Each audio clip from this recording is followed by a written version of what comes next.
আসলে কান কোন ধরে যেতেছে, এটা বন্ধ করো। ঠিক আছে, কান কোন ধরে যেতেছে। এটা কি কি কি খালি দুধ নাকি দই? এটা মাঠার মতো লাপানের মতন বানাই। দে 2টা গ্লাস দাও তো খাই।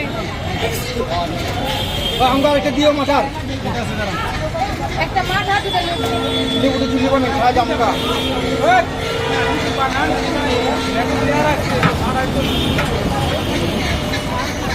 ডিন সুপার মার্কেটের সামনে বসছে, নর্থ সাউথ রোড।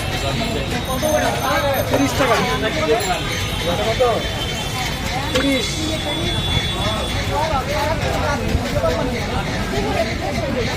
লেবুটা দিয়ে বানাইন ভাই, এই যে মারার পরে লেবু ভাই। আর ওই তো খায়া